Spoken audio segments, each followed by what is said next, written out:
Bhagawat Gita. Mengkono jadi inggih. Monggo Kakang Prabu. Ren sawetawis. Mangke kula aturi priksa. Yo, manut pun Kakang.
Mangun kung kanduan rimang lereno tanpa kanin yen tan tulusa mengkusang tiah utama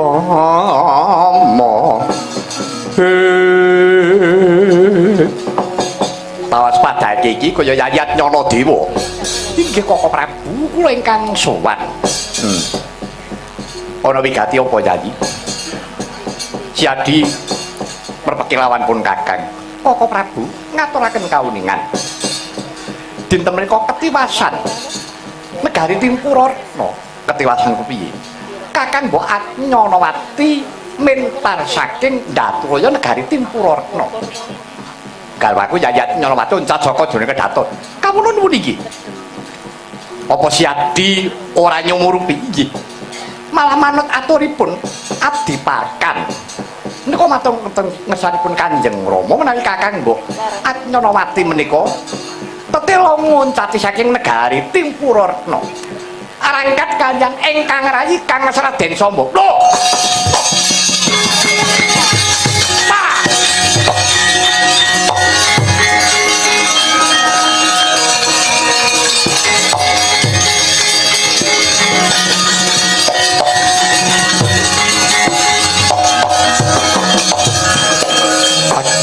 Ya jagat Dewa Bathara ya jagat Pangestungkara.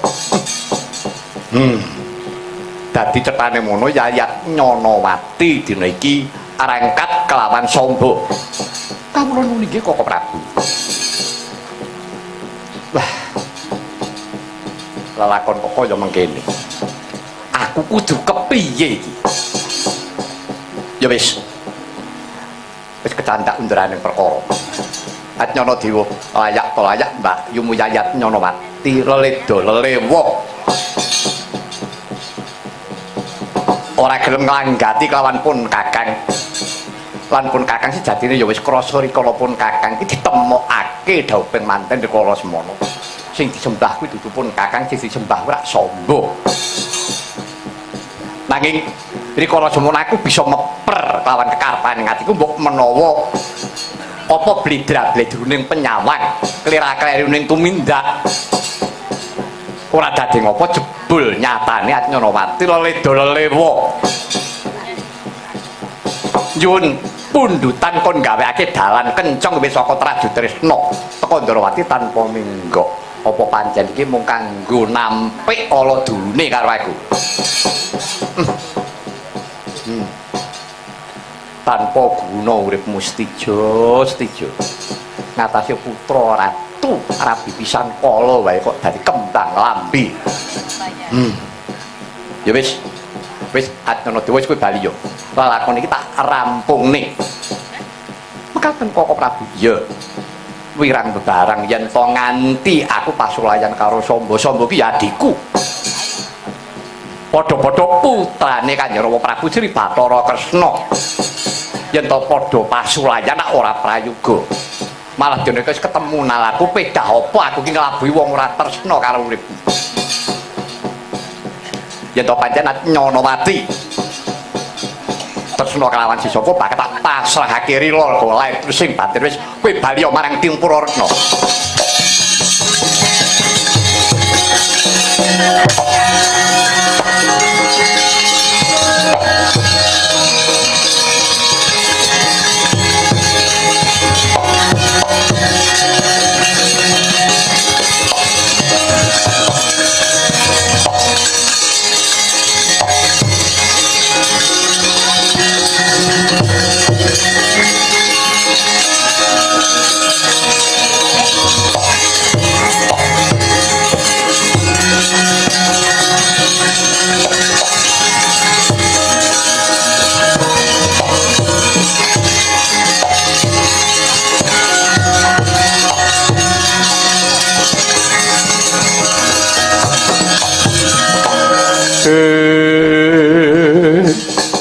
Katriku mulung mangrempak ing wadya krodha kagiri-giri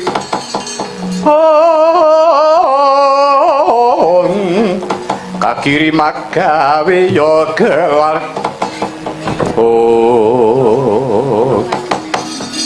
Wilmuna wonten timbalan iki kadhawuh sinuwun wis ketemu nalarku Wilmuna nalar ing kados pundi lawan kowe to kok nggih pripun sinuwun dina iki malah garwaku Yayat Nyanawati kuwi wis arangkat tegese lunga bareng kelawan kadangku muda padha-padha putra Dwarawati putrane Kanjeng Rama Prabu Kresna ya kuwi kadangku Yayi Samba dadi cetane mono Yayat Nyanawati nyuwun bebana nyuwun gungan supaya digawekake dalan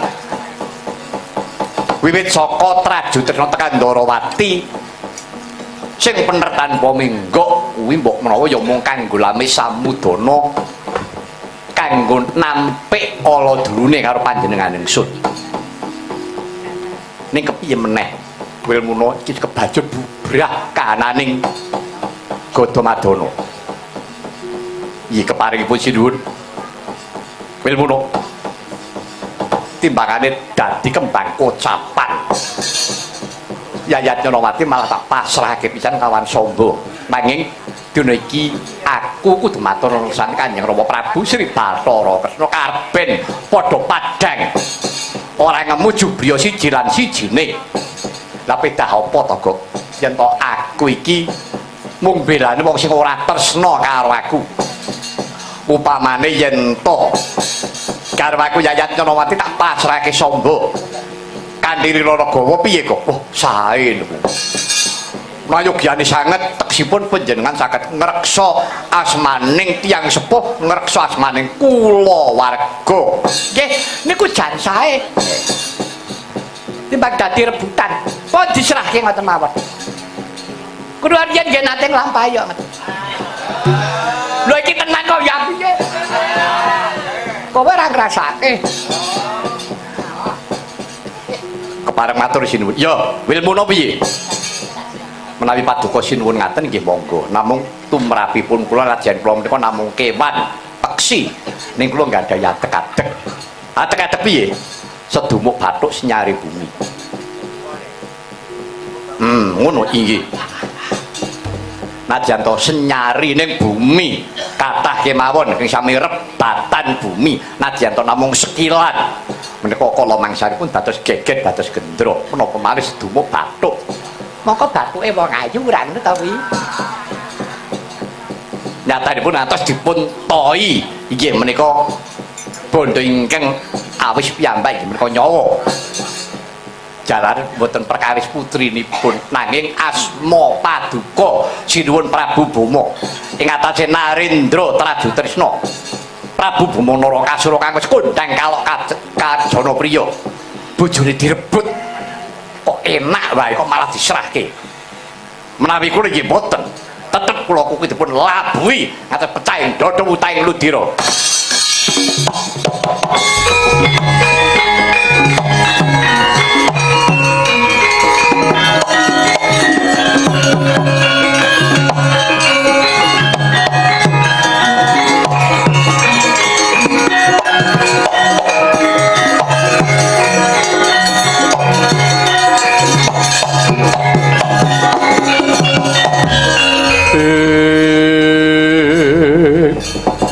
Long-longing trio mangun kong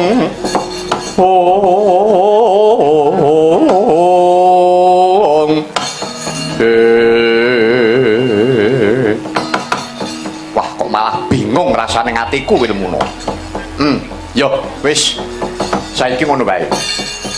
Prayogane aku bakal matur dhisik nang ngersane Kanjeng Rama Prabu Sri Bathara Kresna kepriye dawuh pengendikane Kanjeng Diwaji. Ngaten sinuwun iya. Derekno dina iki aku bakal sowan marang negara Dwarawati Gok bali marang Trajutresna.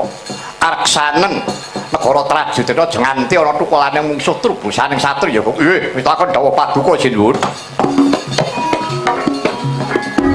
Trena